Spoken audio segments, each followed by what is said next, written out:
দিন অতিবাহিত হয়ে যাচ্ছে, সময় চলে যায়। সূর্যদেব উঠেছে গগনে, কয়েকদিন অস্ত যাবে। অস্ত্র চলে গেলে আর অস্ত্রটা উঠবে না, আবার পুনরায় আসতে হবে। এই জন্য সময় চলে গেলে সময় ফিরে আসে না, ফিরে কোনোদিন আসে না। তাই আমরা সেই গুরুদেবের কথা শ্রবণ এবং কীর্তনে অল্প সময় করে নিই। রহস্য জানতে পারে। উত্তর বলছেন, শ্রী রূপানুগ বর্গ শ্রী গুরুদেবের বিশেষ বিশ্বম্ভর সেবক জানতে পারে, যিনি 24 ঘন্টার মধ্যে 24 ঘন্টা গুরুদেবের সঙ্গে থাকেন। সেই বিশ্বম্ভর সেবক, সেই সেবকে একমাত্র জানতে পারে ভজন রহস্য। ভজন রহস্য যে মানে যে কোনো শিষ্য পায় না, কোনো ভাগ্যবান জীব পেয়ে যায়। দেখবেন স্কুলে অনেক ছাত্র থাকে, ছাত্রী থাকে, কজনা পাস করে? গুটি কত, কয়েকজন। সেইটা চিন্তা করে রাখতে হবে। যাহার শ্রী গুরুপাদ পদ্মে দৃঢ় বিশ্বাস, গুরুপাদ পদ্মে দৃঢ় বিশ্বাস ও প্রীতি আছে, সেই গুরুনিষ্ঠ ভক্তই বিশ্বম্ভর সেবক। শ্রুতি বলেন, যস্য দেবে পরাভক্তি তথা দেবে পর, তথা গুরু তস্যন্তে কথিতা অর্থা প্রকাশিত বর্তমান। ভগবানের যেরূপ অচলা ভক্তি আছে, তদ্রূপ গুরুদেবের প্রতি থাকতে হবে। না, ভগবান কিছু বলে না, লবণ দিয়েছি তরকারিতে কে দিই নাই, ভগবান তো বলবে না, গুরুদেব বলবে। গুরুদেব শিক্ষা দিবার জন্য গুরুদেব বলবে, এই জিনিসটা ভালো হয়নি, লবণ হয়নি, কি ঝাল হয়ে গেছে, কি লবণ হয়ে গেছে, এটা বলবে, মুখে দিয়ে বলবে। এর জন্য আমাদের সাক্ষাৎ ওই ভগবানই গুরুদেব রূপে আসে। যেমন যেমন কর্ম, যার যেমন আধার, তার তেমন গুরুদেব, সেই রকম গুরুদেব আসে। এসে কি করে, তাকে প্রেরণা দেয়, কানে কানে তাকে কিছু বলে যে ভাই এই পথে চলো, এই ধরনের কাজ করো, বলে দেয়। যেমন যেমন কর্ম, সবাই সমান দেয় না। সেই মহাত্মার নিকটে শ্রদ্ধাপূর্বক শুনতে হবে, শ্রদ্ধাপূর্বক। শ্রী গুরুদেবের সেবা আদর ও প্রীতির সহিত করিলে, শ্রী গুরুদেবের সেবা আদর ও প্রীতির সহিত করিলে হৃদয়ে প্রচুর বল আসে। যদি প্রীতি ভরে গুরুদেবের সেবা করা যায়, তাহলে প্রচুর বল আসে। বল মানে শক্তি আসে।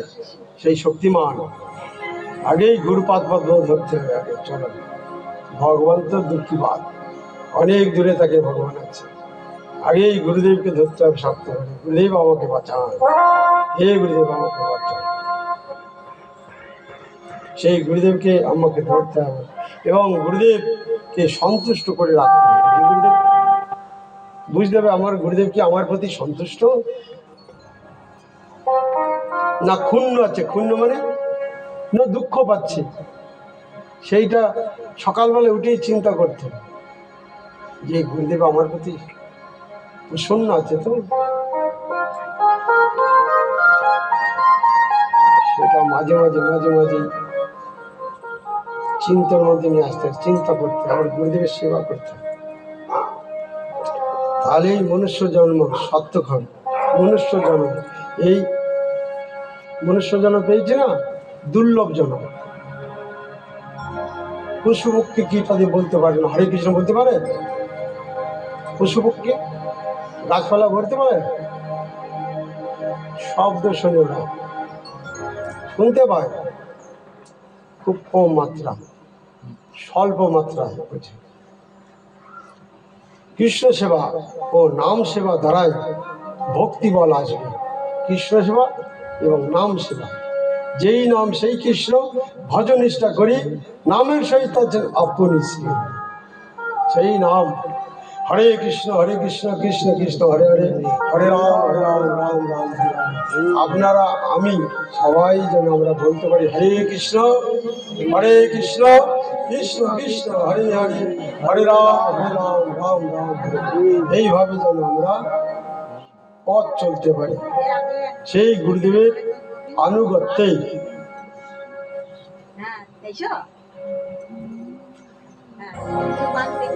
কর্তব্য বুদ্ধি হইতে যাহা করা যায় তাহা কি ভক্তি?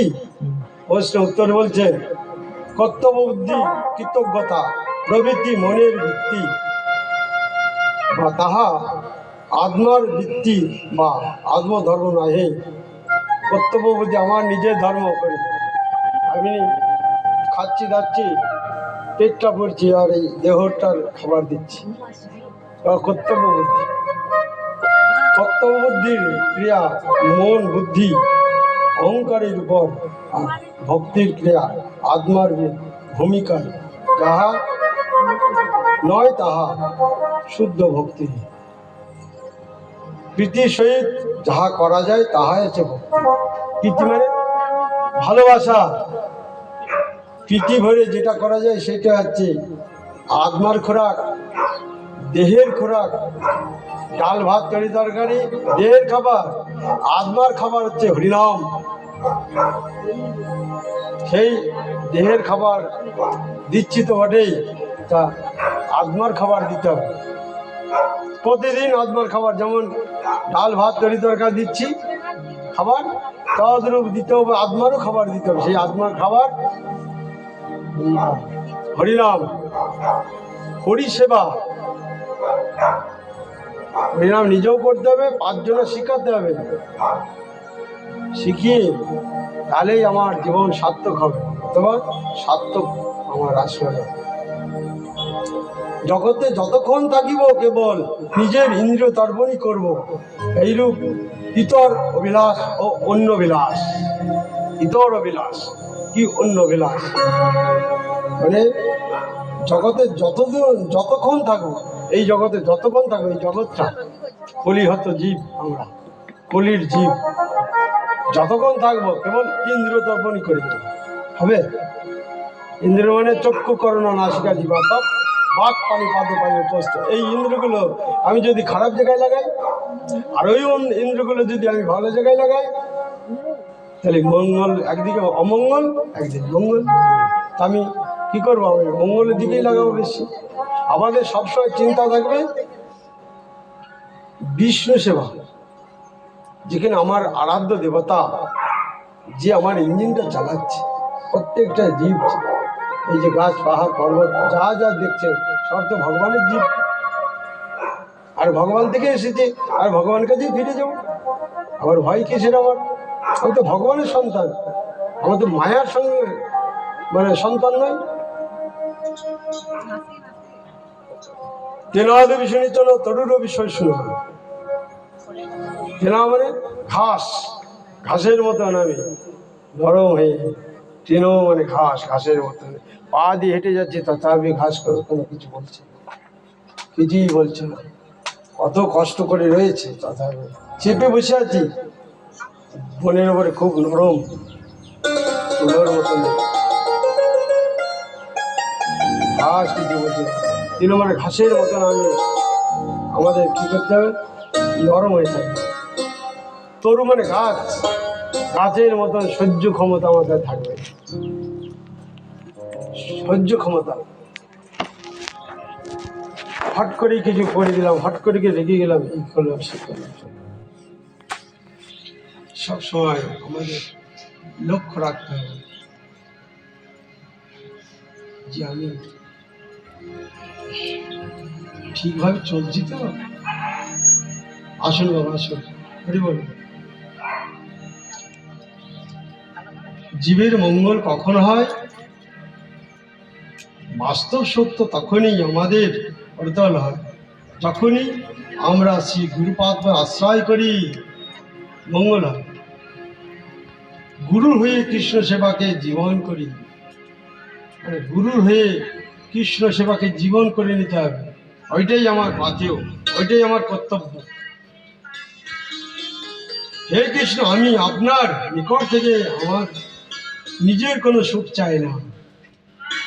হে কৃষ্ণ, আমার কোনো সুখ চাই না। আপনার যা ইচ্ছা তাহাই আমার শিরোধার্য। আপনার যা ইচ্ছা সেটাই আমার শিরোধার্য, মানে আমার মাথায় তুলে নিতে হবে। তাহলে আমাদের শিরোধার্য। তাতে যদি আমার কষ্টও হয় তাই আমার সুখ, তাকে যদি আমার কষ্টও হয় সেটা আমার সুখ। মঙ্গলময় আপনার ব্যবস্থা করেন, অমঙ্গল নাই।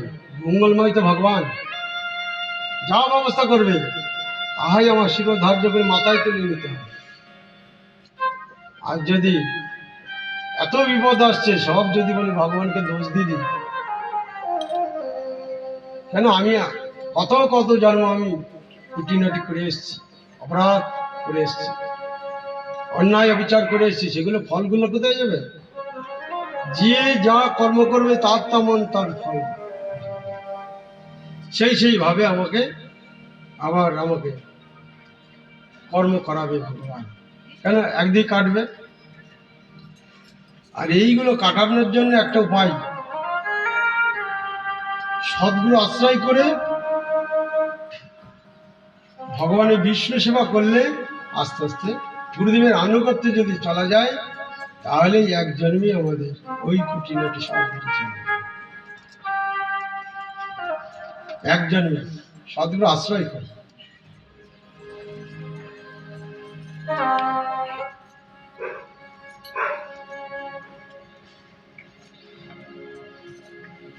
ভগবান কৃষ্ণচন্দ্র আমার মঙ্গলের জন্য যাবতীয় ভার করেন, অর্পণ করেছেন। সেই গুরুদেবের পাদ পদ্মে যদি আমি পূর্ণ শরণাগত হতে পারি, আমি সেই গুরুপাদ পদে পূর্ণ শরণাগত হতে পারি, তবে আমি প্রকৃত শিষ্য। শিষ্য অত সোজা, শিষ্য তিলক করে নিলাম আর পোশাকটা গলায় কণ্ঠি নিলাম আর শিষ্য হয়ে গেলাম। ভক্ত হয়, ভ কয়তায় ভক্ত লিখতে বেশিক্ষণ লাগে না। ভ কয়তায় ভক্তি, ভক্ত লিখতে বেশিক্ষণ লাগে না। হটা কি, হ তো সময় লাগবে, অনন্ত অনন্ত কালও সময় চলে যায়। আবার বলছে এক জন্মেই তার সিদ্ধি, এক জন্মেই তার সিদ্ধি হবে। সেই গুরুদেবের আনুগত্যে যদি ঠিকভাবে আমরা চলতে পারি, তাহলে এক জন্মের সিদ্ধি। শ্রী গুরুদেব আমার মঙ্গলের জন্য যে ব্যবস্থা করেন, তাহা নতশিরে গ্রহণ করাই আমার কর্তব্য। ইহাই প্রকৃত শিষ্যের বিচার ও নতুবা অমঙ্গল নিবার্য। যিনি ভোগী না হয়ে ইন্দ্র দ্বারে বিষয় ভোগ না করে গুরু আনুগত্যে সতত ভগবত সেবা করেন, ভগবত সেবা করেন, তিনি হচ্ছে প্রকৃত, তিনি প্রকৃত শিষ্য, নতুবা শিষ্য হয় না। এই জগতে সবই হচ্ছে গুরু সেবার উপকরণ, যা যা আছে সব হচ্ছে গুরুদেবের সেবার উপকরণ।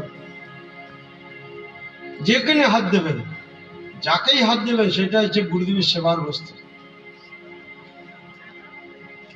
যদি সেই গুরুদেবের সেবার বস্তু মনে করে যদি চলি, তাহলেই বাঁচতে পারো। আর আমি নিজে মনে করি যদি আমার সেবা মানে আমার নিজের ভোগের বস্তু, ভোগের বস্তু মনে করি, যেটাই হাত দিই হচ্ছে ভোগের বস্তু, তাহলে বলে অমঙ্গল নিবার্য। এই জগতে সবই হচ্ছে গুরু সেবার উপকরণ, সবই কৃষ্ণ সেবার বস্তু। গুরু সেবার উপকরণে ভোগ বুদ্ধি হইলে মঙ্গল হইবে না, মঙ্গল হইবে না। আগে যে কোনো কাজ করতে গুরুদেবের নিবেদন করে, গুরুদেবের সেবার জন্য তুলে রাখা হবে, তারপর নিজেই বিতরণ করে। তাহলে গুরুদেব তো শিক্ষাগুরুর রূপে রয়েছে। আর প্রত্যেকটা গুরু বৈষ্ণব, গুরু আর গুরু বৈষ্ণব ভগবান, গুরু বৈষ্ণব ভগবান তিনটে সাজানো আছে। আগে আছে বৈষ্ণব আছে, তারপরে মাঝে গুরু আছে, তারপরে আছে ভগবান আছে। তিনটে পর্বত সাজানো আছে। আগেই হচ্ছে সেই গুরুদেবকে ধরতে হবে। তাহলে এদিকে বৈষ্ণব পেলাম, আর এদিকে ভগবানকে পেলাম। মা বাবা দুই দিকে রয়েছে, আর আমি মাঝে পড়ে আছি। অনেক বৃষ্টি হয়ে গেছে, এত বৃষ্টি হয়ে গেছে, মাঝে মাঝে খাদে খাদে জল থাকে তো। আর কোথাও কুটুম বাড়ি যাচ্ছে, কি করে পুত্রর কাজ কি শুধু জলে ঝাঁপ দেবে, জলে খেলা করবে। যখনই জল আসছে না, তখনই মা বাবা কি করছে, ওই হাত ধরছে, এই হাত ধরছে, পার করে দিচ্ছে। গুরুদেবের তাই আমরাও যদি সেই গুরু বৈষ্ণবকে ধরে রাখতে পারি, মানে বৈষ্ণব ভগবানকে যদি জড়িয়ে ধরে রাখতে পারি, ততক্ষণ আমাকে ধরে থাকবে ভগবান। আর যদি ছেড়ে দিই, ভগবান আমাকে অনেক দূরে সরিয়ে দেবে। সেই চিন্তা করে আমাদের সবসময় চলতে হবে। প্রকৃত শিষ্য অন্তরে বাহিরে গুরু দর্শন করেন, অন্তরে বাহিরে গুরু দর্শন করেন। নিজ শিষ্য নিজেকে লঘু জানিলেও তার লঘু দর্শন বা ভোগ দর্শন নেই। লঘু মানে ছোট নয়।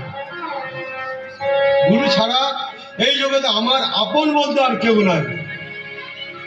গুরু ছাড়া আমার আপন বলতে আর কেউ নাই। এই সুবুদ্ধি নিষ্কপট শিষ্য গুরুদেব ছাড়া আমার বন্ধু আর গুরুদাস। আমি গুরুদাস, ওকে বল থাকবে তখন।